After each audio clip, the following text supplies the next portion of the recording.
Assalamualaikum warahmatullahi wabarakatuh. Alhamdulillah, tidak henti-hentinya kita selalu memuji dan memuja Allah dengan penuh keyakinan dalam hati. Tentunya Allah subhanahu wa ta'ala itu maha mendengar, maha melihat, maha mengetahui. Dia tahu kalau kita memujinya, dan dia pun benar dengan janjinya bahwasanya siapapun yang memuji dan bersyukur kepadanya maka akan ditambah nikmat-nikmat.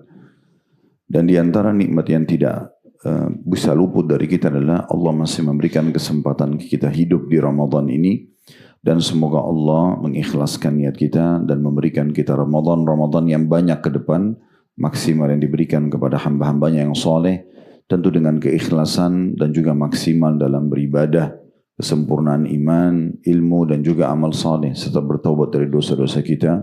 Allahumma amin. Selanjutnya kita panjatkan salam hormat kita kepada utusan Allah Nabi besar Muhammad sallallahu alaihi wa alihi wa sahbihi wasallam, sebagaimana Allah telah perintahkan kita untuk mengucapkan salam hormat tersebut. Seperti biasa, bila Allah subhanahu wa ta'ala mudahkan di Rabu siang hari, biasanya pukul 13.00, tapi karena ini Ramadan tidak ada makan siang mungkin ya, jadi kita majukan di 12.30. Terlebih lagi duhur juga sekarang lebih cepat, maka sudah tepat kita mulai dengan 12.30, dan kita masih melanjutkan kitab solat atau bahasan tentang solat. Kita akan masuk bab 194 tentang keutamaan shaf pertama dan perintah menyempurnakan shaf pertama, meluruskan dan merapatkannya. Ya, mungkin pertemuan ini kita fokus membahas semua hadis berhubungan dengan masalah shaf. Karena di Imam Nawawi rahimahullah dalam kitab Riyadhus Shalihin beliau ini mengangkat banyak sekali hadis. Kalau kita lihat di buku kita itu dari nomor 1089 hadis tentang shaf itu dibahas sampai hadis nomor 1103. Jadi cukup banyak hadis yang diangkat oleh Imam Nawawi rahimahullah yang memang perlu kita jadikan sebagai tambahan dasar ilmu kita berhubungan dengan bab solat ini. Sebelumnya kita sudah bahas tentang kedudukan solat itu sendiri, dan sudah kita titik beratkan bagaimana setiap muslim harus mendahulukan solat dari semua ibadah yang lainnya. Dengan memperbaiki dan mengutamakan solat, maka ibadah lain akan terbantukan. Dan semua upaya untuk memperbaiki karakter, memperbaiki keadaan, itu dimulai dari solat. Di dunia akan dimudahkan oleh Allah subhanahu wa ta'ala, semua ibadah lain mudah kita kerjakan oleh salat. Di akhirat pun sudah kita jelaskan hadisnya, dia adalah amal yang paling pertama dihisab oleh Allah subhanahu wa ta'ala. Kalau dia baik, sempurna, dari mulai takbiratul ihram sampai salam, Bapak Ibu memberikan 3 hal yang sudah kami titik beratkan pada pertemuan yang lalu ya. Tepat waktunya, kayak tadi azan langsung salat, kemudian tepat bacaannya dan tepat gerakannya, maka tentu kita akan gembira juga melihat hasilnya pada hari kiamat, karena akan maksimal angka dari balasannya di timbangan amal nanti. Maka ini perlu kita titik beratkan. Jadi jangan sholat asal-asalan saja. Yang penting saya sudah selesai sholat. Kebanyakan orang dia tidak peduli dengan kualitas sholatnya, karena dia berpikir dia hanya sekedar store kewajiban. Dan seakan-akan Allah memerlukan solatnya. Padahal sebenarnya bukan seperti itu. Kita yang butuh dengan solat kita. Allah subhanahu wa ta'ala hanya akan menilai keikhlasan dan bagaimana kita mengikuti ajaran dan tuntunan yang diajarkan oleh Allah melalui Rasulnya Muhammad sallallahu alaihi wa alihi wa sahbihi wasallam. Itu sudah panjang lebar kita jelaskan pada pertemuan yang lalu, sedikit saya ingatkan saja. Oleh karena itu solat ini harus betul-betul kita peduli, perhatikan sebelum masuk waktunya sudah mempersiapkan diri. Dan pada saat kita mulai takbiratul ihram, diperhatikan setiap huruf bacaannya, dan yakinlah setiap itu akan ada pahalanya, serta juga setiap gerakan akan ada penilaian dan pahalanya. Maka jangan asal-asalan dan jangan berikan peluang syaitan untuk masuk dan menggoda kita sehingga kita tidak khusyuk.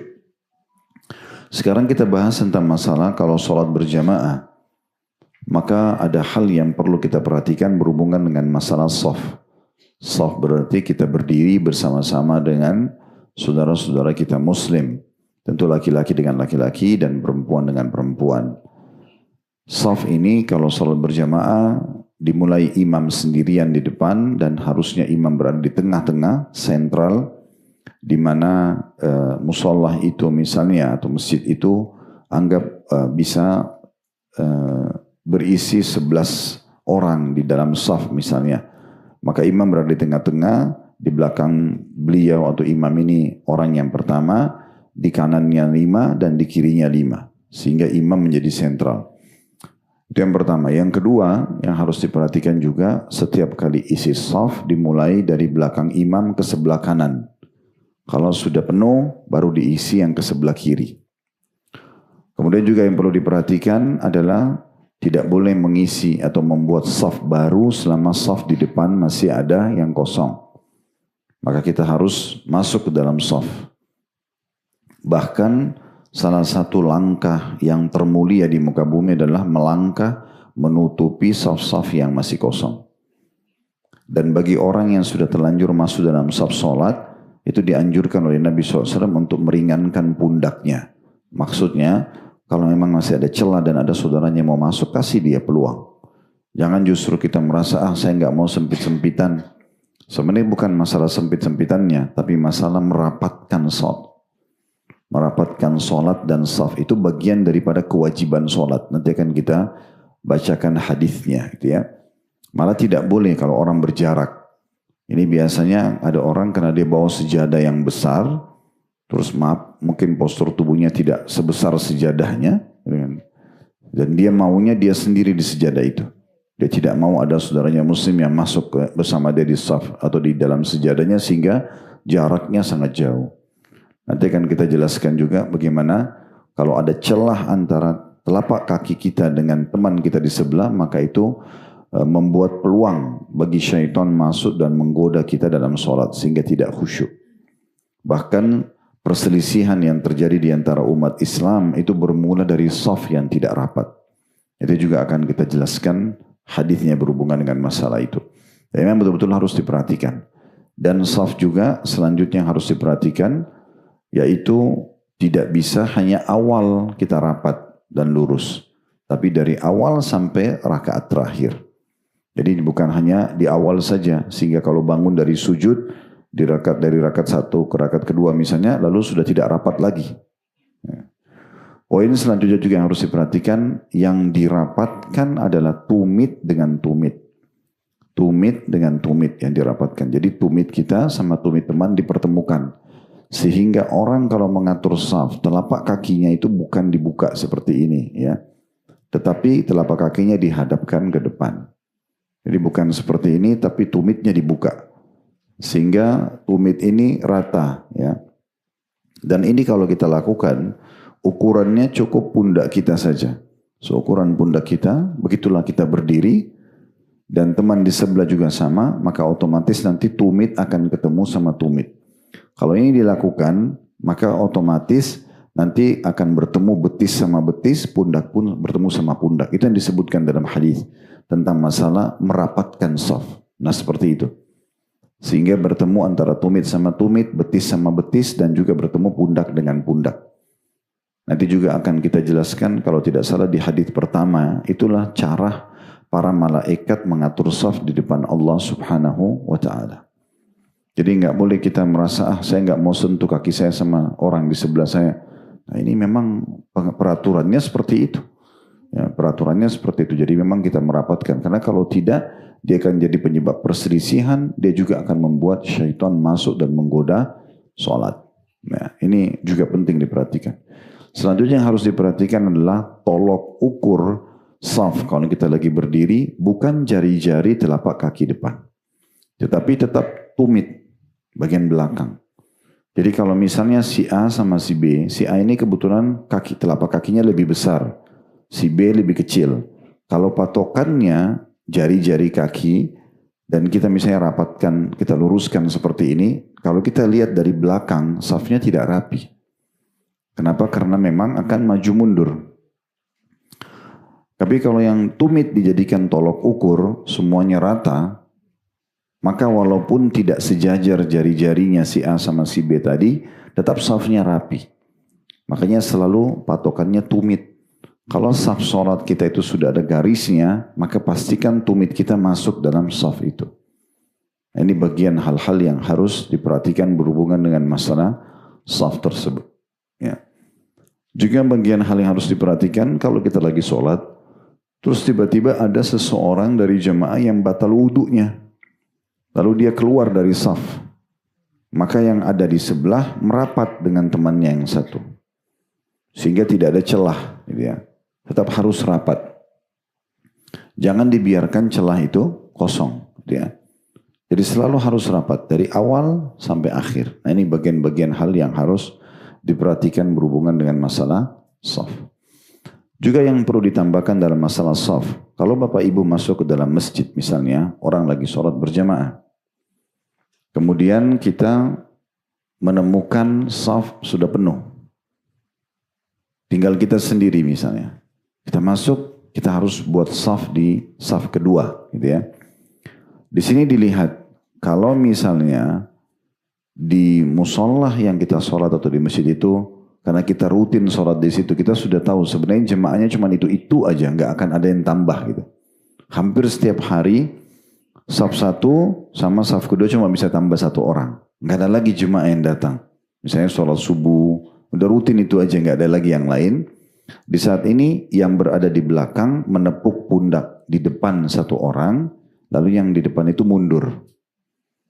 Dia menemani yang ada di saf kedua. Tapi ingat ya, kalau memang sudah tidak ada kemungkinan jemaah datang.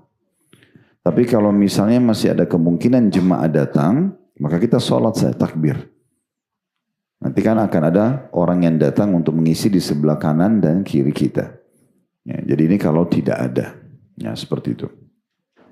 Ini beberapa hal yang perlu kita garis bawahi dalam masalah shaf sebelum kita mulai. Ya. Dan ini sangat penting untuk diperhatikan ya. Masalah pengaturan shaf itu. Dan saya pernah sampaikan mungkin di awal-awal kelas kita berapa tahun yang lalu ya. Di sini bagaimana ada seorang insinyur dari Jerman itu masuk Islam karena shaf sholat.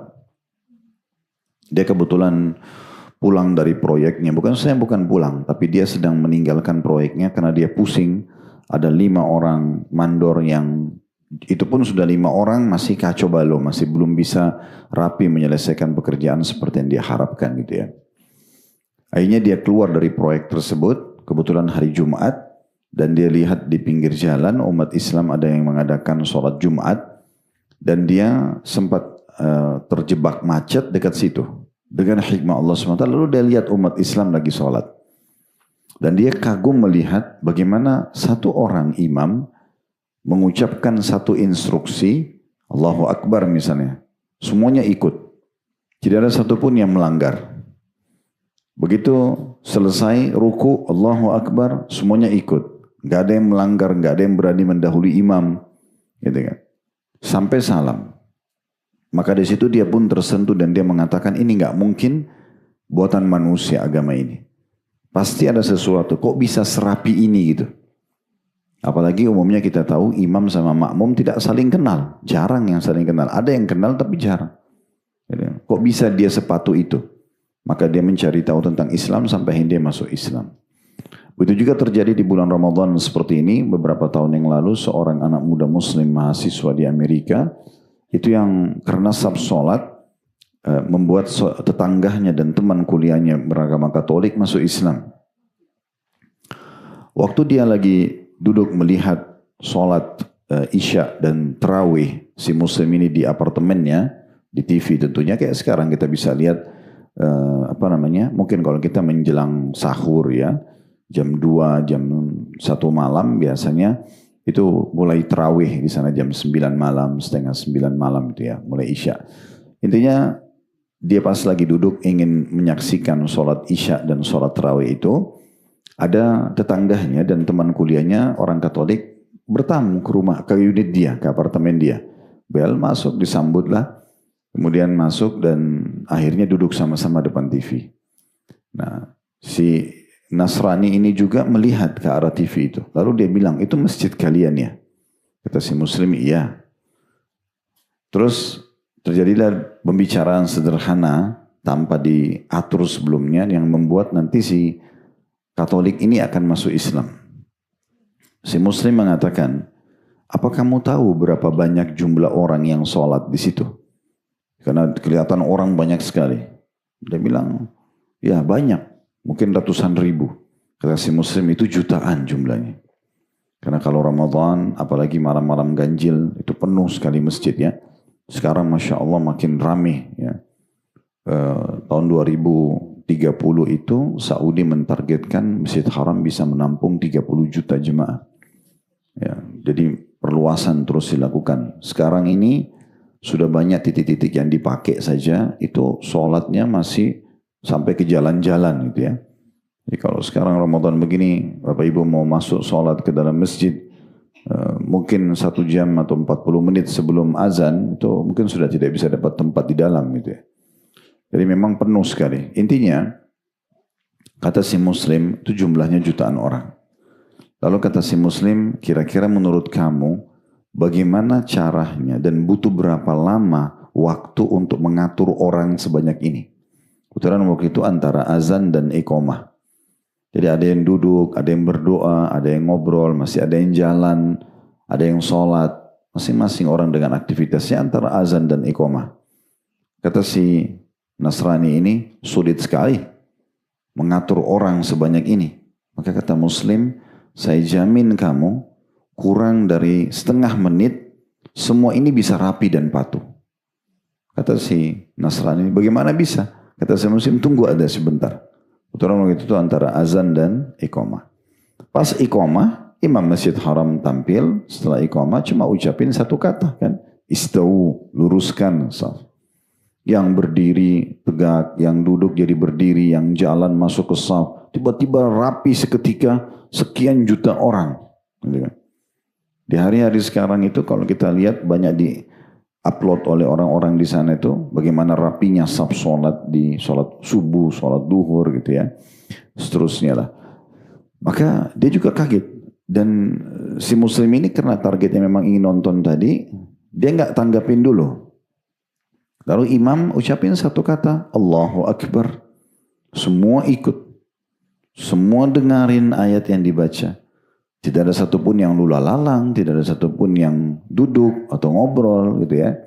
Mungkin ada yang jalan, tapi beberapa orang yang sedang mencari saf atau mungkin memperbaharui wudu saja. Tapi umumnya orang semua ikut. Satu instruksi lagi, ruku Allahu Akbar, semuanya ikut. Gak ada yang berani melanggar imam.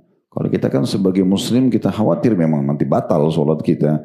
Atau ada hadis yang mengancam orang yang mendahului imam kepalanya bisa diubah jadi kepala ya, keledai gitu ya. Maka terus begitu. Sami Allah liman hamidah, satu instruksi semuanya ikut. Allahu Akbar, sujud semua ikut. Sampai salam. Si muslim ini lagi menikmati benar sholat itu. Karena seperti biasa kita kalau lagi mau melihat itu ya. Setelah selesai salam, habis sholat Isya, bubar, orang sudah mulai bubar. Kata si Muslim, oh maaf tadi saya keasyikan mengikuti tontonan ini.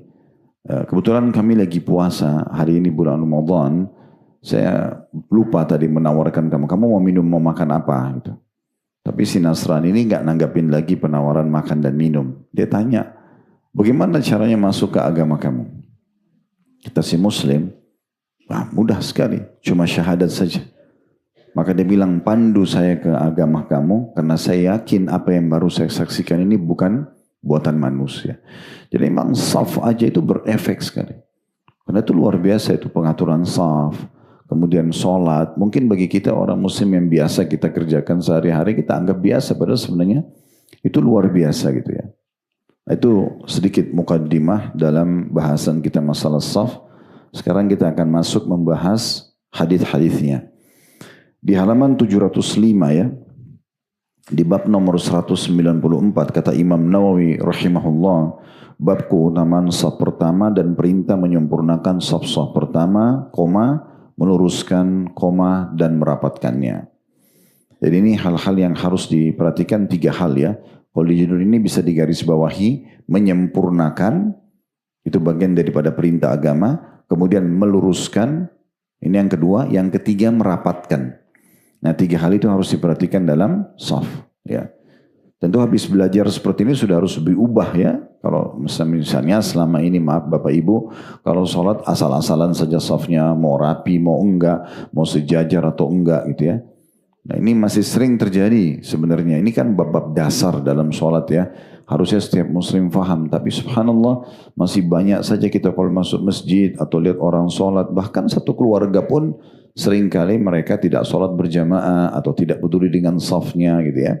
Sayang sekali, padahal ini bagian daripada kewajiban sholat dan kesempurnaan sholat. Nanti akan kita jelaskan hadisnya. Baik, jadi 3 hal ya, tolong digarisbawahi di bab 194 ini. Masalah shaf menyempurnakan, itu poin 1. Yang kedua meluruskan, itu poin 2. Dan yang ketiga merapatkan. Bertemu tadi saya bilang tumit dengan tumit, sehingga membuat betis sama betis bertemu, sehingga membuat tentunya ya pundak dengan pundak bertemu. Baik, hadis pertama dalam bab kita ini nomor 1089 dari awal belajar, berbunyi dari Jabir bin Samurah radhiyallahu anhu. Beliau berkata, kharaja alaina Rasulullah sallallahu alaihi wasallam faqala ala tasuffuna kama tasufful malaikatu 'inda rabbiha. Faqulna ya Rasulullah wa kaifa tasufful malaikatu 'inda rabbiha? Qala yutimmuna as-sufuf al-awwal wa yatarasuna fi as-saf. Rasulullah SAW keluar menemui kami, lalu kami pun maka beliau pun bersabda, tidakkah kalian bersaf sebagaimana para malaikat bersaf di sisi Rabb-nya? Maka kami pun bertanya, maksudnya para sahabat, wahai Rasulullah, bagaimanakah para malaikat bersaf di sisi Tuhan mereka?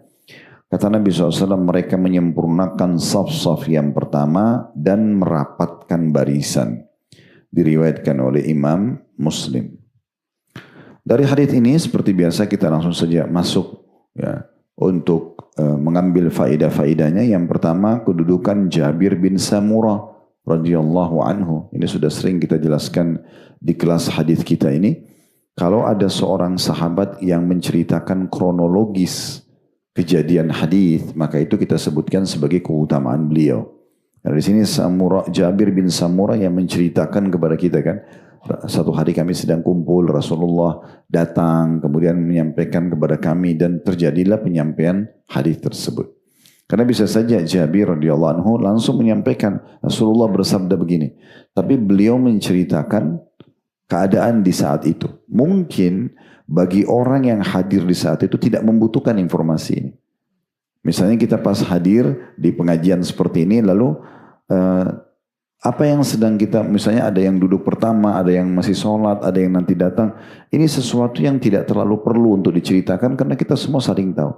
Tapi kalau ini misalnya kita ceritakan pada orang yang tidak hadir, lalu kita mengatakan tadi itu pengajian kita mulai 12.30, tadi habis sholat, ada beberapa jemaah yang sudah duduk, ada yang baru datang, misal contoh. Ustadz memulai dengan temanya masalah pembukaan dulu sebelum membahas judul dan isi hadis. Ini mungkin dibutuhkan oleh mereka. Karena mereka jadi punya tambahan informasi. Kayak sekarang kan kita jadi tahu ternyata hadis ini disebutkan oleh Nabi. Waktu Nabi keluar menemui para sahabat, lalu beliau menawarkan, mau enggak kalian, atau tahukah kalian bagaimana para malaikat mengatur saf mereka di depan Tuhan mereka? Maka para sahabat pun bertanya, bagaimana ya Rasulullah mereka mengatur saf? Lalu Nabi SAW sampaikan tentang masalah pengaturan saf tersebut. Jadi ini sebuah kedudukan sendiri. Makanya faedah pertama dari hadis kedudukan Jabir bin Samurah radhiyallahu anhum. Pelajaran yang kedua, pentingnya seorang guru menggunakan beberapa metode dan retorika dalam mengajar. Terkadang bisa langsung masuk ke poin bahasan. Terkadang butuh mungkin melemparkan sebuah pertanyaan. Terkadang mungkin ya malah memberikan peluang orang untuk bertanya. Terkadang mungkin ya memulai dengan sesuatu yang ringan misalnya. Nah seperti itulah. Di sini Nabi SAW menggunakan salah satu metode mengajar yang menarik, yaitu dengan cara kita, Nabi SAW bertanya, apakah kalian mau tahu bagaimana para malaikat mengatur saf mereka di depan Tuhan mereka? Ini kan pertanyaan yang menarik. Sehingga menarik perhatian audiens untuk mau bertanya lebih jauh. dan mau mempelajari lebih jauh karena yang mau disampaikan informasi penting. Nah, seperti itulah. Kemudian yang ketiga yang bisa diambil bahwasanya para malaikat pun mereka mengatur saf-saf mereka di hadapan Tuhan Allah Subhanahu wa taala. Dan di sini disebutkan tentang ciri mereka kalau berdiri di hadapan Allah Subhanahu wa taala. Mereka memenuhi saf dulu, sudah penuh baru mereka dan rapat semuanya, baru pindah buat saf yang kedua penuh, kemudian baru saf yang ketiga penuh, begitu seterusnya sampai saf yang terakhir. Ini pelajaran yang ketiga. Pelajaran yang keempat, pentingnya kita mengatur saf sebagaimana para malaikat mengatur saf. Dalam hadis ini disebutkan dua ciri khasnya. Yutimmunas sufufal awal, mereka menyempurnakan dulu saf. Kalau masih ada kosong diisi dulu, kemudian baru dikatakan wa yatarasuna fis saf. Lalu mereka merapatkan lagi. Jadi sudah masuk di saf, penuhin dulu, habis itu mereka rapatkan. Kalau masih ada celah diisi lagi. Sampai betul-betul penuh, baru yang kedua, baru yang ketiga, baru selanjutnya.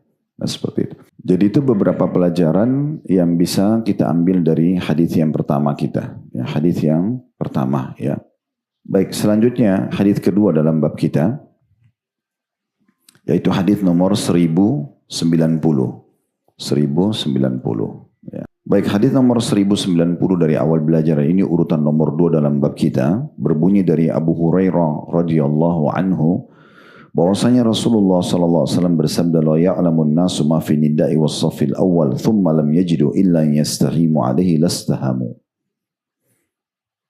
Artinya seandainya orang-orang mengetahui keutamaan yang ada pada azan dan saf pertama, kemudian mereka tidak bisa mendapatkannya kecuali dengan melakukan undian, niscaya mereka akan melakukan undian. Ya, kalau tadi hadis yang pertama diriwayatkan Muslim, kalau ini muttafaqun alaih atau disepakati oleh Bukhari dan Muslim, dua orang ya. Kalau muttafaqun alaih sudah pernah kita jelaskan itu istilah dalam ilmu hadis ya, bahwasanya disepakati oleh Bukhari dan Muslim. Dari hadis ini kita ambil pelajaran yang pertama, kedudukan azan itu sendiri. Hadis ini pernah disinggung di bab azan ya, tapi saya ingatkan kembali. Karena kata Nabi SAW, kalau seandainya manusia mengetahui apa yang Allah janjikan, maksudnya besarnya pahala di azan. Nah, ini ada 3 makna di sini dalam di azan. Yang pertama itu menjadi muazzin. Ya. Kalau seandainya orang tahu keutamaan menjadi muazzin, nah itu maknanya ya. Karena muazzin pernah kita jelaskan juga keutamaannya. Mereka adalah orang yang paling tinggi lehernya di hari kiamat, maksudnya paling dikenal gitu ya. Orang yang paling mulia di sisi Allah Subhanahu wa taala. Belum lagi muazzin panen pahala semua orang yang salat. Karena dia yang panggil hayya 'alas shalah, hayya 'alal falah gitu kan. Karena dalam saf salat itu yang paling besar pahalanya muazzin. Karena dia yang panggil. Baru imam, baru kemudian orang-orang yang mengajak orang lain salat dan berada di saf pertama, baru kemudian orang yang datang salat umumnya. Ada level-level pahalanya. Kemudian yang kedua, makna daripada kalau seandainya manusia tahu apa yang Allah janjikan di azan, selain jadi muazzin, yaitu kedua, menjawab dan mengucapkan seperti apa yang diucapkan oleh muazzin. Kan sudah pernah kita jelaskan di bab azan itu, kata Nabi SAW, kalau kalian dengarkan muazzin mengumandangkan azan, maka ucapkan seperti yang diucapkan gitu kan. Allahu Akbar, kita juga bilang Allahu Akbar, Allahu Akbar. Ini sudah pernah kita ingatkan Bapak Ibu sekalian ya. Jadi kalau lagi dengar azan di mobil, kemudian dengar radio, dengar azan, maka berhenti sebentar dari aktivitas. Walaupun mobil tetap jalan. Jawab azan itu. Karena menjawabnya bagian daripada ibadah. Pahalanya besar sekali, hanya menjawab. Dan itu hitungannya sebentar. Ya. Dalam riwayat lain, ucapkan seperti yang diucapkan, kecuali di hayya 'alas shalah dan hayya 'alal falah, ucapkan la haula wala quwata illa billah. Dan kata Nabi SAW, kemudian setelah itu bacalah salawat kepadaku. Karena siapa yang membaca salawat kepadaku, maka Allah akan mengucapkan salam atau salawat kepadanya 10 kali. Lalu mintalah untukku al-wasilah. Karena dia adalah sebuah tempat yang terbaik di surga. Tidak akan dimiliki kecuali satu orang saja, dan aku berharap aku pemiliknya. Siapa yang meminta wasilah untukku, dia akan mendapatkan syafaatku. Kan salah satu doa habis azan, ati Muhammadanil wasilata wal fadila. Wasilah itu istana paling mewah di surga. Itu hanya untuk satu orang saja. Ini kalau kita bahasakan mungkin tanda kutip ini persaingan nabi-nabi. Kita nggak bisa masuk situ. Makanya Nabi minta kita umatnya, ayo minta untuk saya wasilah. Siapa yang minta wasilah untukku maka dia akan dapat pertolonganku, akan masuk surga nanti. Gitu ya. Tapi saksi bahasan kita yang sedang kita titik beratkan adalah menjawab seperti apa yang diucapkan oleh muadzin. Gitu ya. Ini yang kedua. Yang ketiga adalah segera menjawab salat. Segera menjawab salat. Karena azan adalah komandan untuk salat. Berhentikan semua aktivitas lain. Nggak ada negosiasi apapun. Azan, sholat, selesai. Apalagi kalau cuma urusan-urusan kecil gitu ya. Hanya ngobrol sama teman. Bukan seorang dokter yang harus operasi orang. Kalau ditinggalkan bisa meninggal orang itu. Itu mungkin berbeda kasusnya gitu ya. Atau orang yang sedang menyelamatkan diri karena terjadi gempa bumi, banjir. Itu kasustik. Tapi kalau ibu dan bapak lagi santai di rumah, dengerin azan, nunda sholat. Kenapa? Uzurnya apa? Sementara mengerjakan di awal waktu lebih afdal daripada waktu yang kedua, daripada waktu yang ketiga, daripada waktu yang keempat. Beda pahalanya. Dan tidak bisa diulangi. Misalnya tadi duhur nih, ada orang dengar azan dia tunda. 20 menit, 15 menit ditunda. Sebenarnya dia bisa sholat di awal waktu. Begitu azan bisa sholat. Maka itu beda pahalanya dengan orang yang sholat di awal waktunya. Beda pahala orang yang dapat takbiratul ihram imam dengan orang yang tidak dapat takbiratul ihram, dapatnya satu rakaat pas ruku misalnya. Beda dengan orang yang masbuk satu rakaat, beda dengan orang yang masbuk 2 rakaat. Dan seterusnya, beda orang yang ketinggalan sholat jamaah awal. Walaupun nanti dia sholat jamaah yang kedua. Tapi beda pahalanya. Dan masalahnya tidak bisa diperbaikin. Gak bisa kita minta, ya Allah tolong kembalikan waktu. Saya ingin ikut di rakaat pertama. Gak bisa. Maka harus jeli ya. Ini nanti yang membedakan derajat kita di surga. Kalau dosa Bapak Ibu sekalian, orang buat dosa 50 tahun, 30 tahun. Dia tobat nasuha. Misalnya 50 tahun buat dosa. Tahun 51 dia tobat nasuha, bersih dosanya. Sudah selesai. Dia bisa lepas dari hukuman, dia bisa memperbaiki keadaannya. Oke, tetapi amal soleh nggak bisa. Sekali luput misalnya, kita tadi subuh nggak sholat tepat waktu. Misalnya kita telat ketiduran. Tidak bisa kita perbaiki. Dan akan beda pahala kita dengan orang yang sholat tepat waktu. Selesai. Makanya peluang ibadah ini harus jeli. Nggak bisa terulang. Ada kesempatan sedekah, ada kesempatan minta doa antara azan iqamah, ada kesempatan sholat di awal waktu. Jangan ditunda. Karena nggak bisa terulang. Sedekah saja kalau kita lihat orang miskin, jangan bilang nanti aja deh di depan. Belum tentu kita ketemu lagi orang di sana. Mungkin sedekah itu adalah amal terakhir kita. Mungkin berapa langkah ke depan kita meninggal dunia. Mungkin sholat itu yang akan kita kerjakan, sholat terakhir kita, dari mana kita tahu. Makanya Nabi SAW kadang-kadang sebelum takbiratul ihram jadi imam, beliau mengatakan, Sallu sholatal muwadda'ah. Sholatlah seperti sholat perpisahan. Anggap ini sholat terakhir. Ya. Sehingga selalu kita maksimal. Nah seperti itu. Jadi harus hati-hati sekali. Ini faedah pertama dari, atau faedah kedua. Faedah pertama dari hadis tentang keutamaan azan. Ya. Jadi ada 3 poin tadi ya. Apa tadi? Yang pertama? Menjadi muadzin. Ya, jangan lupa. Jadi kalau ibu dan bapak dikaruniai anak laki-laki, ajarin azan. Bagus tuh jadi muadzin. Apalagi kalau diajar dilantunkan suaranya indah, bagus jadi muadzin.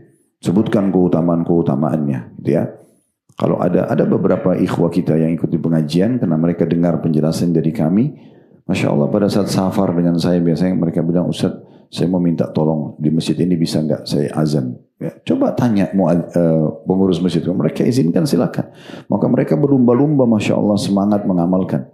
Karena pernah kita jelaskan di kitab azan juga ya. Kalau muadzin itu ya semua yang mendengarkan suaranya dari manusia, jin, batu, apa saja itu akan jadi saksi pada hari kiamat. Apalagi di masa sekarang ada mikrofon, ya, makin jauh suara bisa terdengar, itu bagus banget. Ibu dan bapak dapat pahala dari anak Anda. Ya. Dan yang kedua tadi menjawab azan. Ingat ya, jadi harus betul-betul diperhatikan ini. Kalau ada azan didengar, jangan ditutup radionya. Jangan ditinggalkan begitu saja. Dengarin azan itu jawab. Dan yang ketiga, segera mengerjakan sholat. Ini faedah pertama dari hadis. Faedah kedua dari hadis adalah kedudukan saf pertama.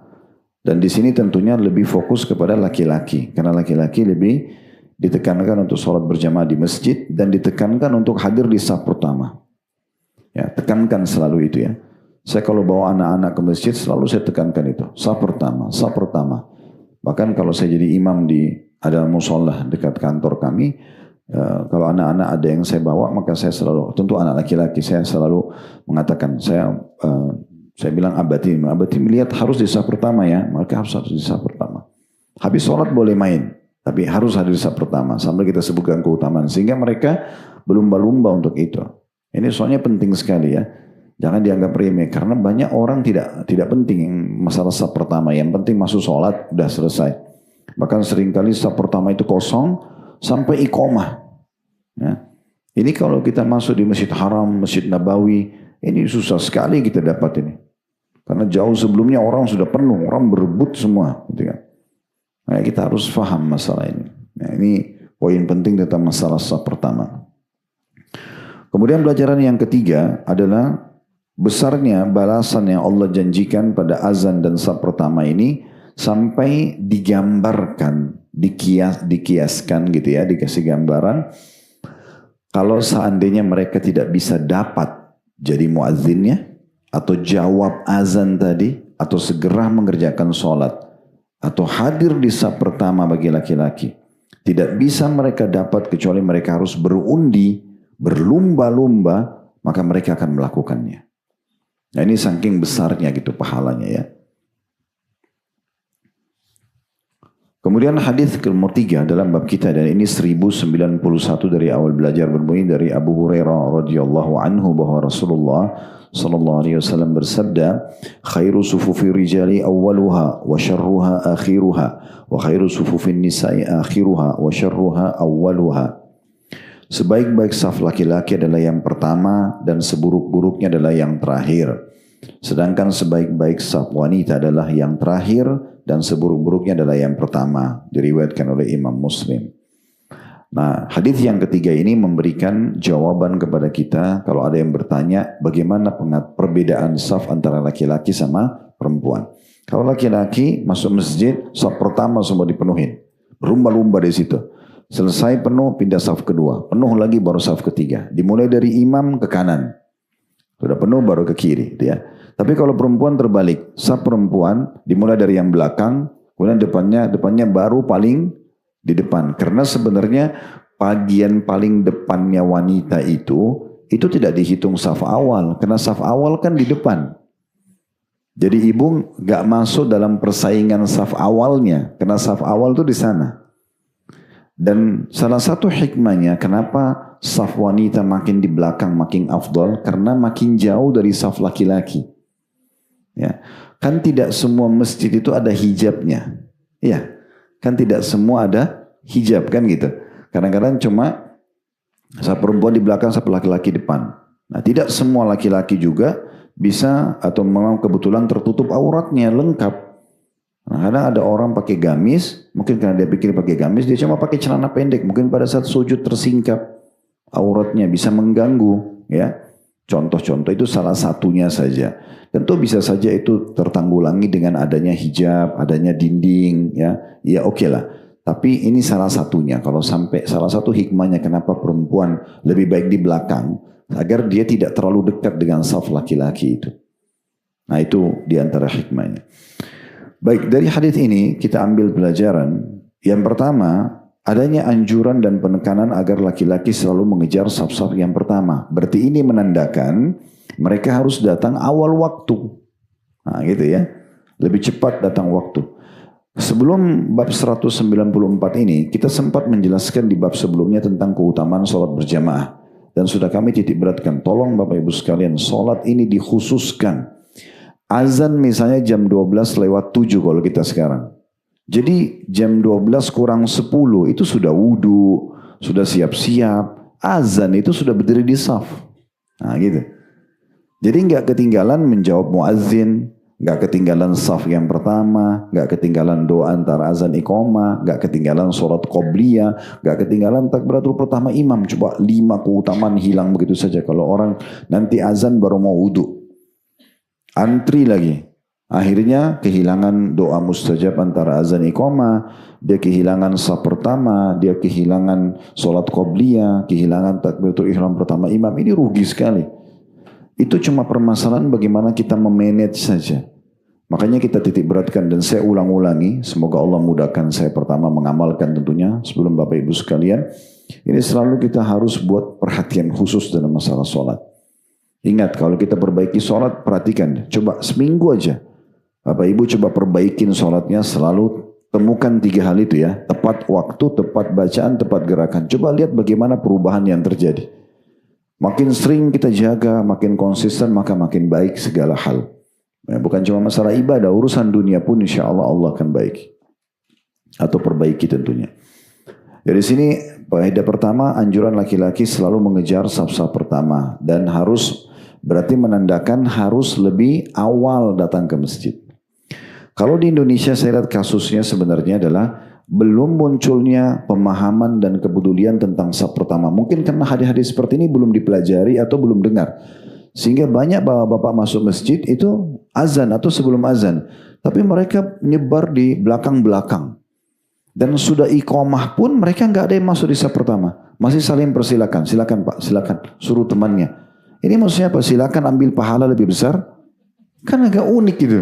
Itu sering saya lihat, sering sekali. Ya, masih saling persilahkan. Dia lebih baik di saf kedua atau saf ketiga, temannya suruh maju. Ini kalau dia faham hadis ini, kan tadi dibilang kalau seandainya manusia atau kalian tahu apa yang dijanjikan di saf pertama, tidak ada cara kecuali berundi, akan berundi, itu saking besarnya pahala. Harusnya dia masuk dulu di saf pertama, ada kosong baru dia suruh orang lain. Bukan dia suruh orang lain untuk mengerjakannya, gitu kan. Ini sayang banget.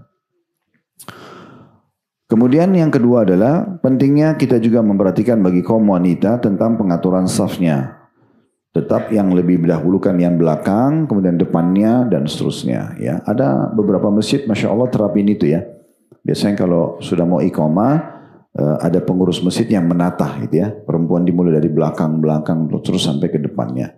Nah, laki-lakinya justru dianjurkan suruh isi yang di depan semua. Itu satu hal yang baik. Kalau setiap masjid punya pola ini bagus sekali, ya. Karena tidak semua jemaah itu faham, ya. Baik, hadis selanjutnya nomor 1092, tepatnya hadis keempat dalam bab kita ini, berbunyi dari Abu Sa'id al-Khudri radhiyallahu anhu anna Rasulullah sallallahu alaihi wasallam ra'a fi ashabihi ta'akhuran faqala lahum taqaddamu fa'atammu bi atau fa'tammu bi tepatnya fa'tammu bi wal ya'tamma bikum man ba'dakum la yazalu qaumun yata'akhkharuna hatta yuakhirahumullah. Bahwasanya Rasulullah SAW melihat kemunduran para sahabat pada saf. Maksudnya mereka masih berlihai-lihai, masih telat untuk masuk ke dalam saf mengisi, ya, tidak bergegas. Maka beliau bersabda kepada mereka, majulah dan ikutilah aku. Ayo maju dekat imam. Dan hendaknya orang-orang setelah kalian mengikuti kalian. Dan satu kaum senantiasa mundur, maksudnya tidak segera masuk di saf mengisi yang kosong, sehingga Allah juga memundurkan mereka. Diriwayatkan oleh Imam Muslim. Hadis ini memberikan pelajaran pertama kedudukan Abu Sa'id al-Khudri radhiyallahu anhu, sebagaimana sudah dijelaskan tadi, karena beliau menceritakan kronologisnya. Kemudian yang kedua, yang bisa kita ambil pentingnya seorang imam peduli dengan saf makmumnya. Bahkan dalam sebuah riwayat disebutkan Nabi SAW itu tidak takbiratul ihram sampai saf makmumnya rapi semua. Jadi imam tidak usah tergesa-gesa langsung takbir. Nabi SAW sering ucapkan istawu wa'tadilu, luruskan, rapatkan. Nanti ada beberapa hadis yang kita lihat begitu tegasnya Nabi mengatur saf makmum baru beliau takbir. Karena nanti di hadis penutupan dalam bab kita ini. Ini pelajaran kedua tentang pentingnya imam mempedulikan saf jemaahnya, ya. Dan kalau ada yang masih di belakang dipanggil sama dia, ayo Pak, ayo maju Pak, gitu ya. Dipanggil supaya rapat. Karena masih ada sampai hari sekarang ini kaum muslimin bahkan sudah berumur pun, itu kita sayangkan, orang berumur tuh harusnya sudah paham tentang hal-hal dasar agama begini. Itu saf masih kosong di depan, dia berdiri sendiri di belakang. Dia nggak masuk di saf. Ini pelanggaran dalam sholat itu. Ya. Tidak boleh harusnya. Kemudian pelajaran yang ketiga, adanya ya anjuran agar memenuhi saf-saf, baru kemudian buat saf baru. Makanya Nabi SAW mengatakan, penuhi, ikutin aku mendekati imam, sudah penuh baru buat yang kedua, sudah penuh baru buat yang ketiga. Dan yang terakhir, yang keempat adalah adanya ancaman bagi orang-orang yang sengaja menunda-nunda untuk mengisi saf. Maka Allah pun akan memundurkan mereka. Di sini banyak maknanya. Bisa Allah SWT mundurkan kebutuhan-kebutuhan mereka. Allah Subhanahu wa ta'ala memundurkan rahmatnya dan segala macam hal. Ya. Tapi intinya ada ancaman bagi orang yang justru tidak mau. Kadang-kadang iqamah pun masih jalan santai, masih ya sudahlah nanti aja gitu ya. Kadang-kadang sudah takbiratul ihram masih ngobrol sama temannya. Itu sayang banget. Padahal malaikat sudah mulai mencatat pahala. Allahu Akbar imam itu sudah dicatat. Yang Allah Akbar bersama imam itu sudah dicatat. Beda dengan orang yang nanti waladhdallin baru takbir. Beda pahala. Dia kan kehilangan doa iftitah, kehilangan Al-Fatihah. Ya. Hadis kelima dalam bab kita, dan ini urutan 1093 dari awal belajar, berbunyi dari Abu Mas'ud radhiyallahu anhu, beliau berkata, karena Rasulullah sallallahu alaihi wasallam yamsahu manakibana fi shalah wa yaqul istawu wa la takhtalifu fatakhtalifa qulubukum liyaliyani minkum ulul ahlami wan nuha thumma alladhina yalunahum thumma alladhina yalunahum. Rasulullah SAW biasa mengusap pundak kami ketika akan sholat seraya bersabda, luruskan dan jangan berselisih sehingga hati kalian akan berselisih. Hendaknya yang dekat denganku dalam shaf adalah orang-orang yang dewasa dan berakal dari kalian, kemudian orang-orang setelah mereka, kemudian orang-orang setelah mereka. Diriwayatkan oleh Imam Muslim. Ada footnote di bawah di situ nomor 697 yang dimaksud dengan jangan berselisih sehingga hati kalian akan ikut berselisih, membengkokkan arah dan maksud hati kalian. Ketika itu terjadi, maka tersebarlah fitnah-fitnah dan perpecahan, serta melemahlah kekuatan Islam dan kaum muslimin. Di sini ada isyarat bahwa perbedaan lahir bisa menyebabkan perbedaan batin. Maka renungkanlah, ini kata Imam Nawawi. Bermula dari perselisihan, tidak mau dekat dengan saudaranya muslim, karena ini orang miskin, karena ini mungkin kakinya kotor, mungkin ini saya tidak kenal. Udah, itu berarti awal mula perselisihan ke dalam masalah hal yang lainnya. Nah, ini yang dimaksudkan tadi. Ini kita baru baca footnote, nanti kita akan jelaskan lebih jauh insyaAllah. Kemudian footnote selanjutnya di 698-nya, yang dimaksud dengan orang-orang yang paling dekat dengan aku dalam shaf. Nabi SAW jadi imam. Di belakang Nabi langsung, yang satu, ya di belakang Nabi yang kanan dan kirinya yang paling dekat dengan imam, itu harus orang yang paling dewasa dan berakal. Ada footnote situ dikatakan orang-orang balik, berakal dan punya keutamaan. Keutamaan maksudnya bacaan Qur'annya bagus, hafalannya banyak. Ya, makanya imam di belakangnya harus orang yang siap gantiin imam. Kalau imamnya meninggal, imamnya batal wudu, dia maju gantikan. Nah, ini kan berarti dia harus siap. Makanya nggak boleh anak kecil di situ. Ya, harus yang sudah balik, yang dewasa, dan harus orang yang memang punya keutamaan, maksudnya siap untuk menjadi imam. Nah, seperti itulah.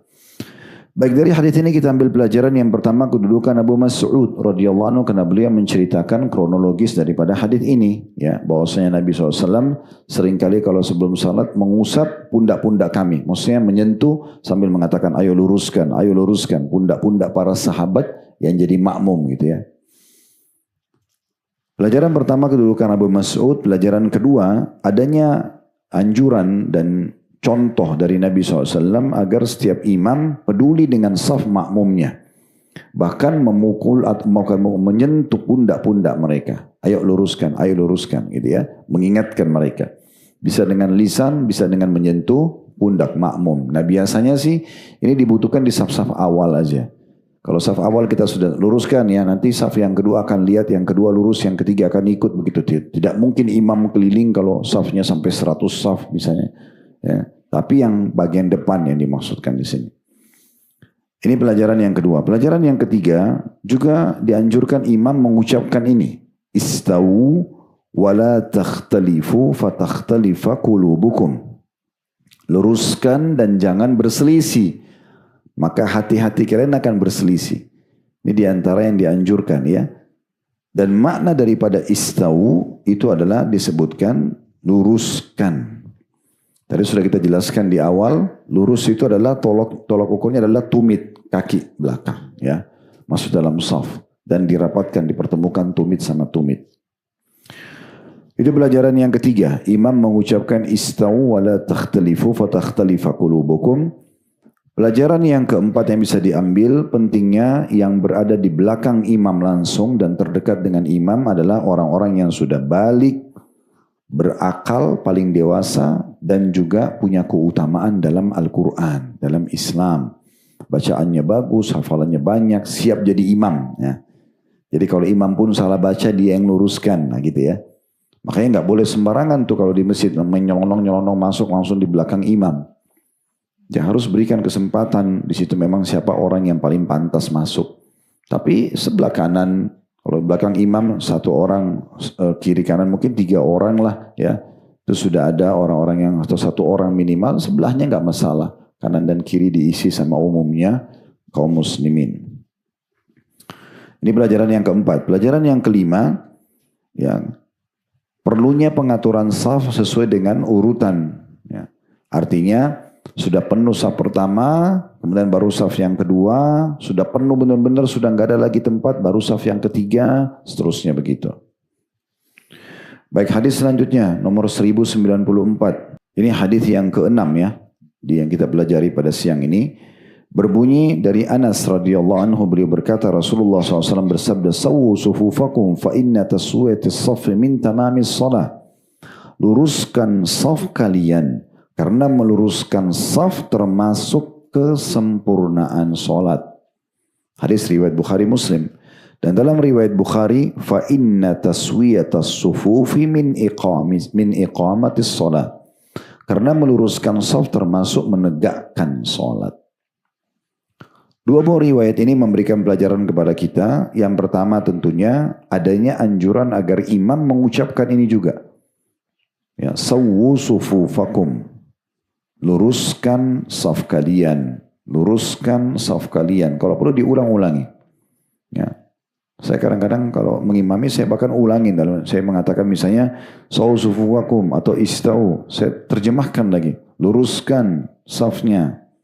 Masing-masing bertanggung jawab dengan safnya. Tumit bertemu dengan tumit. Kita ingatkan. Jadi nggak boleh imam itu tidak faham tentang fikih ini ya. Langsung saja main takbiratul ihram. Dia tidak mau tahu safnya jemaahnya rapi atau tidak. Nah ini makanya diucapkan ini. Dianjurkan imam ucapin. Dan pengucapannya ini ada tambahannya. Sawwu sufuwakum fa inna tasfiyatus saffi min tamamis shalah. Karena meluruskan saf itu termasuk kesempurnaan solat. Apa maknanya? Kalau saf kalian tidak rapi, tidak lurus, berarti tidak sempurna loh pahalanya. Nah, ya, akan ada yang kurang di situ. Kalau dalam riwayat yang lain yang keduanya, fa inna taswiyatus sufufi min iqamatis shalah. Ini lebih tegas lagi. Karena merapitkan dan merapatkan shaf bagian daripada menegakkan solat. Maksudnya kewajiban solat itu. Ini berarti hukumnya bukan pilihan tapi wajib. Nah, ini bukan pilihan tapi wajib. Jadi imam bisa memilih ucapan-ucapan ini ya. Kalau tadi riwayat nomor 1093, istawu wa la takhtalifu fatakhtalifa qulubakum. Luruskan dan jangan berselisih karena itu akan membuat hati kalian berselisih.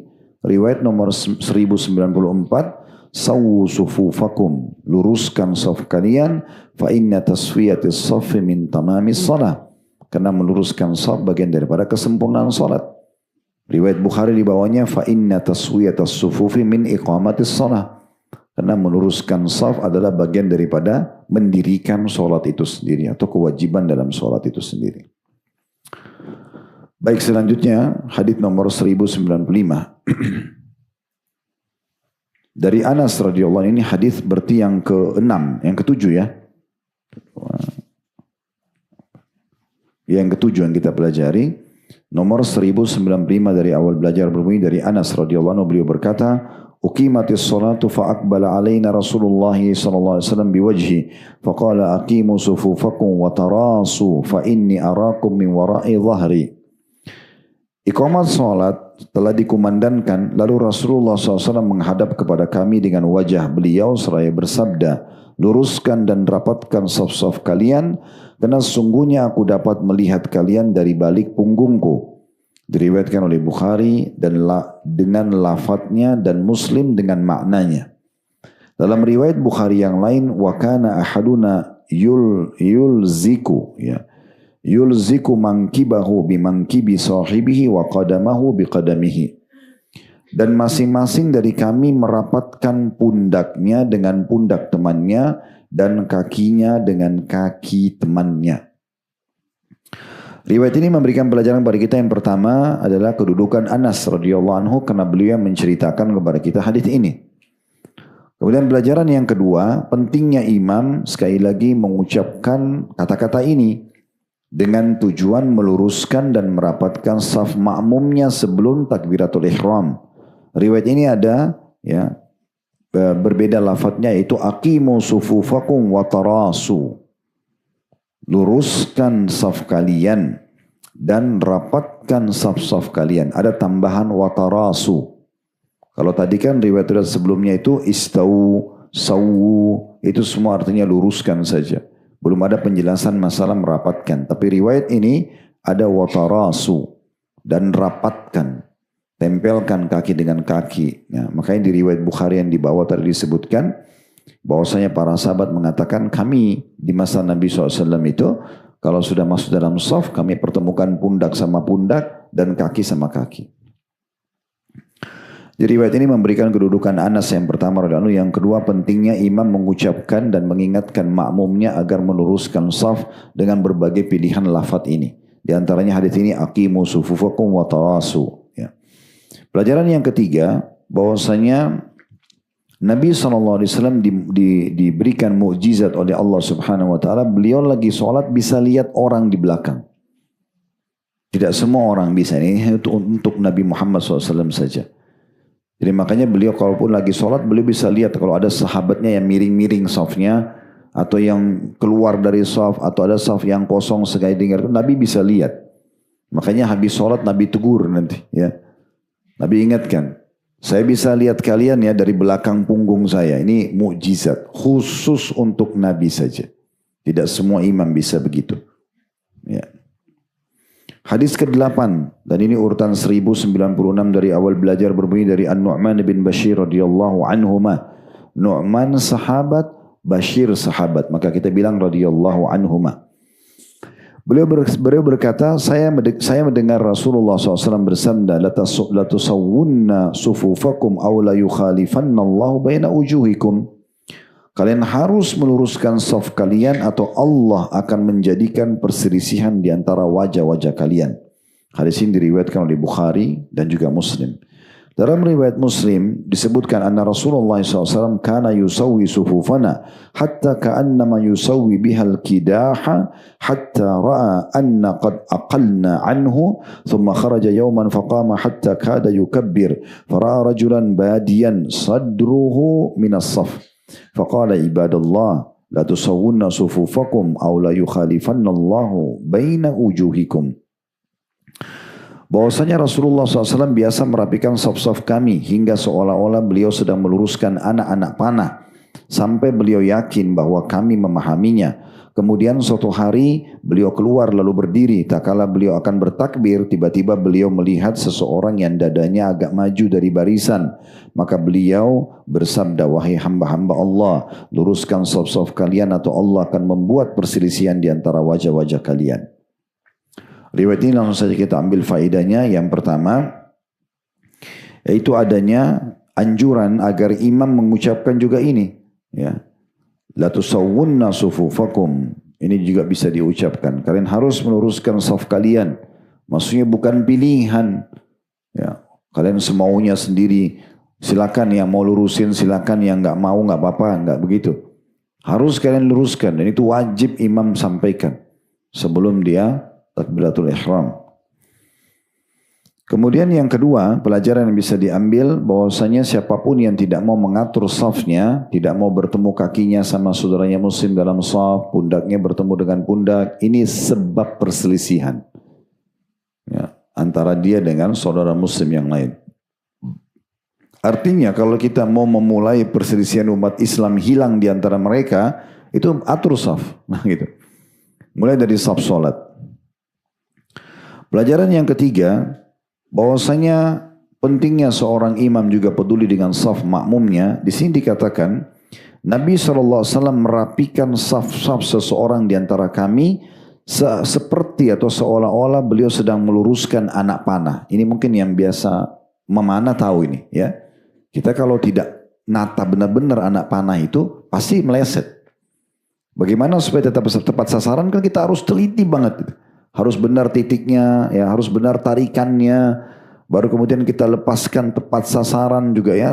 Dalam kondisi kita konsentrasi. Nah baru Nabi SAW mengatur saf itu sampai seperti itu. Seperti mengatur anak panah yang mau dilepaskan dari busurnya. Nah ini menandakan bahwasanya pentingnya seorang imam peduli sekali dengan saf makmumnya. Ya. Dan di sini dikatakan sampai beliau yakin bahwa kami memahaminya. Nabi ulangi terus sampai sahabat ikut. Sampai betul-betul dikerjakan gitu ya. Kemudian pelajaran yang keempat yang bisa diambil, bahwasanya bolehnya seorang imam menegur kembali makmumnya. Ya, kalau misalnya dia sudah bilang luruskan, rapatkan, orang sudah mulai rapi-rapi nih. Walaupun dia sudah mau takbir, dia masih punya kesempatan untuk balik, dia lihat lagi. Kalau ada orang yang tidak mau ikut, ditegur sama dia. Bapak yang di ujung sana tolong rapikan. Itu yang Nabi SAW melakukan dalam hadis ini. Ternyata ada satu Arab Badui datang, dia lebih maju, dadanya lebih maju dari sahabat yang lain. Ya, maka Nabi langsung ingatkan. Nabi mengatakan kalian harus meluruskan saf kalian. Kalau tidak, Allah akan buat perselisihan di wajah-wajah kalian. Maksudnya kalian akan berselisih, tidak akan ketemu dalam konsep apapun. Karena saf kalian sendiri kalian tidak rapikan. Kemudian selanjutnya hadits nomor 1097. Ya. Berarti hadis ke-9 ya. Dari Al-Bara' ibn Azib radhiyallahu anhu beliau berkata, karena Rasulullah SAW yatakhallalu as-saffa min nahiyatin ila nahiyah, yamsahu sudurana wa manakibana, wa yaqul la takhtalifu fatakhtalifa qulubukum, wa kana yaqul inna Allah wa malaikatahu yusalluna ala sufufil awwal. Rasulullah SAW biasa memasuki celah-celah saf dari salah satu arah ke arah yang lainnya sambil mengusap dada dan pundak kami seraya bersabda, janganlah berselisih karena hati kalian akan bengkok. Dan beliau bersabda, sungguhnya Allah dan malaikatnya bersalawat kepada saf-saf yang pertama. Hadis riwayat Abu Dawud dengan sanad hasan. Riwayat ini langsung kita ambil faidah kedudukan Al-Bara' ibn Azib radhiyallahu anhu karena beliau menyampaikan kepada kita hadis ini. Pelajaran yang kedua, pentingnya seorang imam selalu peduli, ini diulang-ulangi, dengan rapi dan rapatnya saf makmumnya. Sampai di sini Nabi contohkan boleh jalan di antara saf. Bukan hanya di tempat imamnya. Di sini dikatakan Nabi SAW, Rasulullah SAW memasuki celah-celah saf dari satu arah ke arah yang lainnya. Gitu kan? Sambil mengusap dada dan pundak, sahabat mengatakan luruskan, jangan berselisih, luruskan, kamu, ini, itu ya. Diluruskan seperti itu. Saking pentingnya. Itu sebelum sholat, sebelum menghadap kepada Allah subhanahu wa ta'ala. Pelajaran ketiga yang bisa diambil, bahwasanya pentingnya imam mengucapkan kata-kata ini, la takhtalifu fatakhtalifa qulubukum. Ini tadi sudah disebutkan di riwayat, ya, di nomor 1093 ya. Jangan kalian berselisih agar hati-hati kalian juga tidak berselisih. Ini pelajaran yang ketiga ya. Pelajaran yang keempat yang bisa diambil bahwasanya Allah subhanahu wa ta'ala dan para malaikatnya bersalawat kepada orang-orang yang ada di saf awal. Ini berarti keutamaan saf-saf awal. Yang dimaksud dengan bersalawat berarti Allah akan tambahkan rahmatnya buat mereka.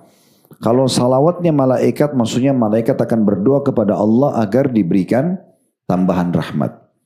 Jadi ini keutamaan saf-saf awal. Gitu. Hadis selanjutnya nomor 1098 berarti hadis ke-10 ini ya. Dari Ibnu Umar radhiyallahu anhu bahwa Rasulullah SAW bersabda, "Aqimus sufuf wa hadu bainal manakib wa suddul khalal wa linu bi aidi ikhwanikum wa la tadharu furujati lisyaitan wa man wasala saffan wasalahu Allah wa man qata'a saffan qata'ahu Allah." Luruskan saf kalian, ya. Sejajarkan pundak, isi semua celah dan bersikap lembutlah terhadap tangan saudara-saudara kalian, dan jangan biarkan ada celah celah untuk syaitan. Barang siapa yang menyambung saf, maka Allah akan menyambung hubungan dengannya, dan barang siapa yang memutus saf, maka Allah juga akan memutus hubungan dengannya.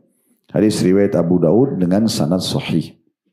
Jadi dari sini kita ambil pelajaran yang pertama, pentingnya seseorang muslim peduli dengan safnya, meluruskannya, mensejajarkan dada atau pundak dengan pundak, menutup semua celah-celah, ya. Tumit tadi dengan tumit telapak kaki sehingga bertemu betisnya, bertemu pundaknya. Ini dijaga dari saf pertama sampai terakhir. Dan juga di sini ada perintah untuk meringankan buat teman-teman. Maksudnya yang mau masuk dalam saf. Jangan begitu ada orang mau masuk makin kita sikut dia supaya tidak masuk atau tidak mau kasih tempat. Nah, selama ada tempat silahkan.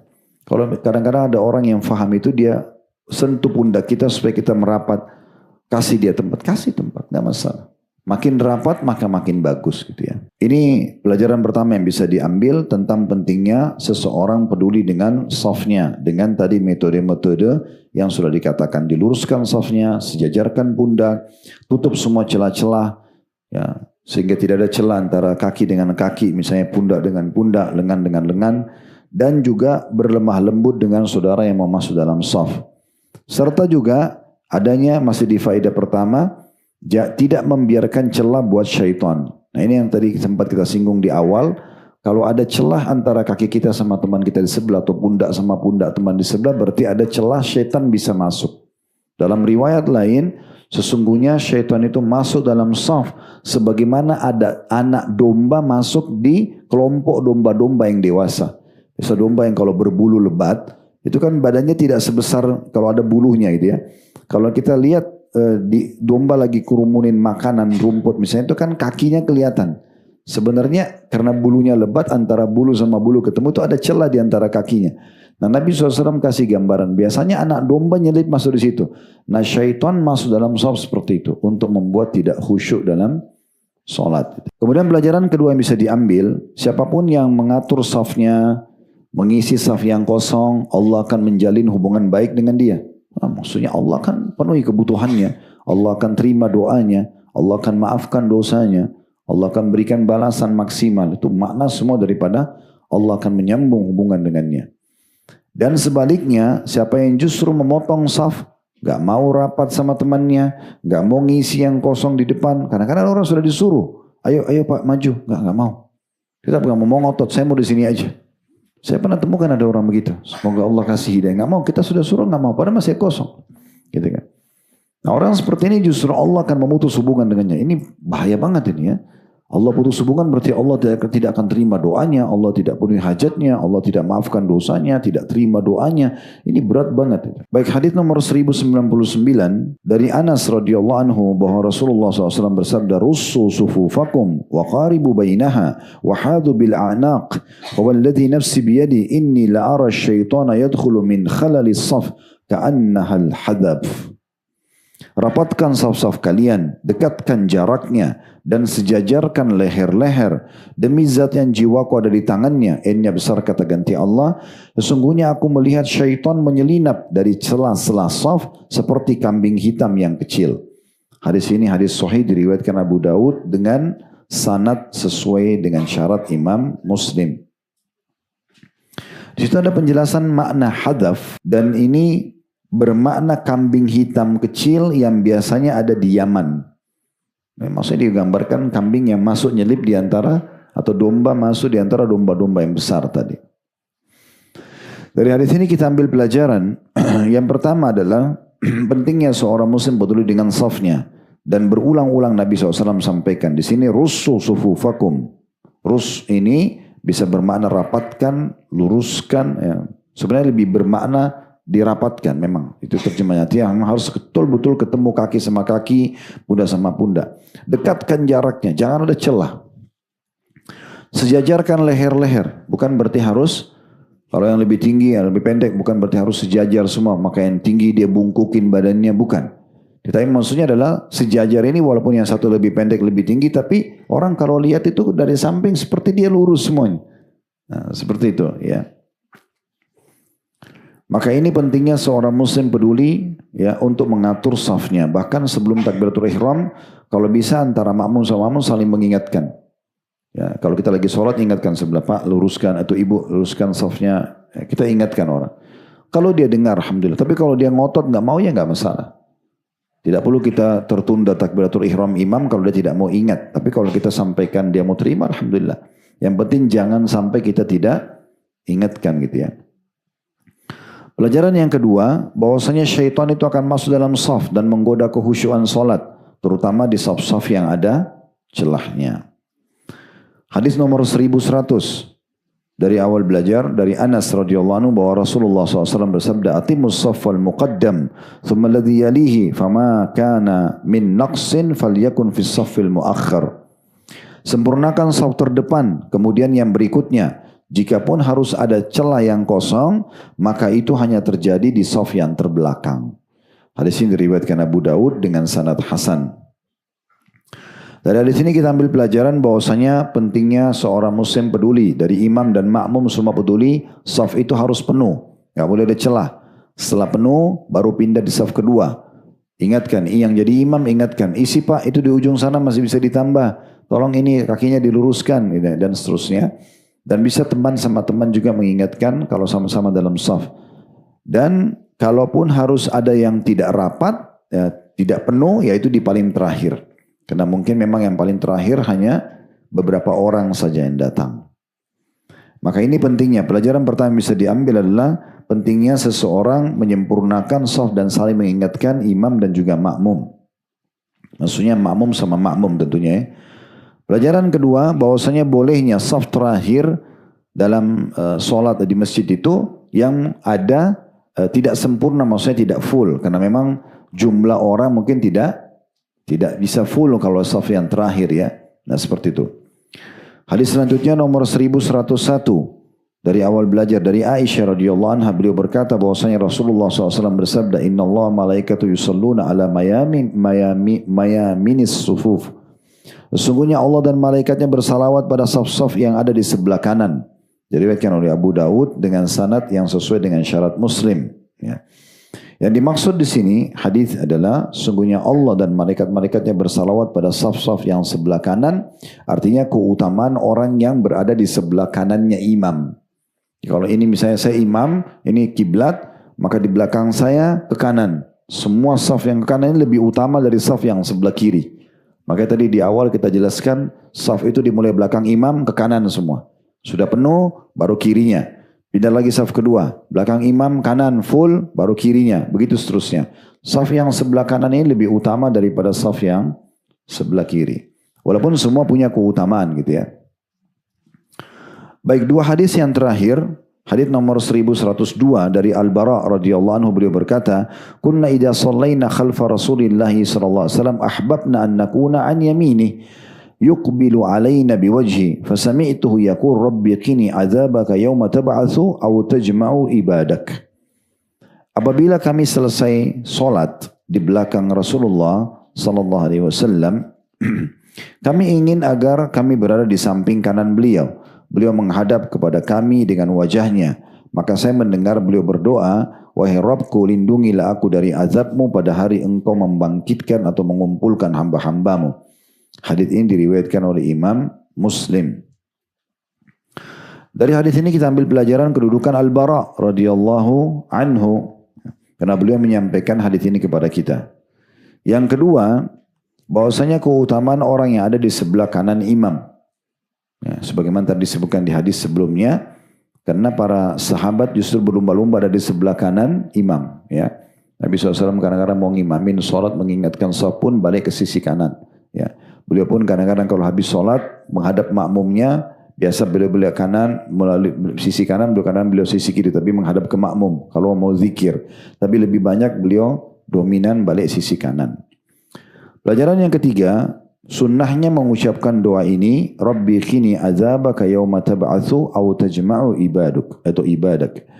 Ya Allah, lindungilah aku dari azabmu pada hari engkau membangkitkan atau mengumpulkan hamba-hambamu. Ini termasuk doa yang dianjurkan dibaca itu ya. Baik, terakhir hadis kita di bab nomor 194 ini nomor 1102. Maaf, 03. Dari Abu Hurairah radhiyallahu anhu bahwa beliau berkata, Rasulullah SAW bersabda, ya, wasitul imama wasuddul khalal. Jadikan imam itu di tengah dan isilah celah-celah saf. Diriwayatkan oleh Abu Daud. Nah, ini tadi yang kita jelaskan, imam ada di tengah-tengah. Makanya kalau kita lihat mihrab masjid itu, tempat imam pasti di sentral, di tengah-tengah. Tentu ini umumnya muslimin sudah tahu, makanya ditaruh di sentral. Ya. Jadi kalau mau jadi imam di sentral. Maka ini yang dimaksudkan. Dari hadis ini kita ambil pelajaran pertama, adanya anjuran agar meletakkan imam di tengah-tengah saf. Dan dia yang jadi tolok ukur, kemudian di belakangnya tadi makmum ke sisi kanan, baru kiri diisi. Begitu seterusnya.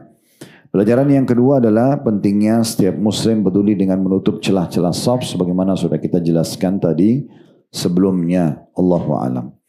Kedepannya insyaAllah kita akan masuk bab-bab banyak membahas tentang sholat-sholat sunnah rawatib. Sunnah-sunnah yang dikerjakan sebelum dan sesudah sholat wajib ya. Nanti akan kita jelaskan cukup banyak babnya itu dari 195, 196, 197 terus ya. Ini berbicara tentang masalah sholat-sholat sunnah ya. Itu kalau tidak salah sampai di bab nomor 209. Jadi nanti dari bab 195 sampai 209 itu bicara tentang sholat-sholat sunnah. Nanti akan kita bahas itu tentunya insya Allah pada kesempatan yang akan datang. Dan setelahnya di 210 itu khusus membahas masalah Jumat. Masalah Jumat, Allahu a'lam. Semoga Allah mudahkan kita untuk mengamalkan ilmu yang kita sudah dapatkan. Dan juga Allah memudahkan kita mengisi hari-hari kita di Ramadan ini dengan maksimal beribadah kepadanya.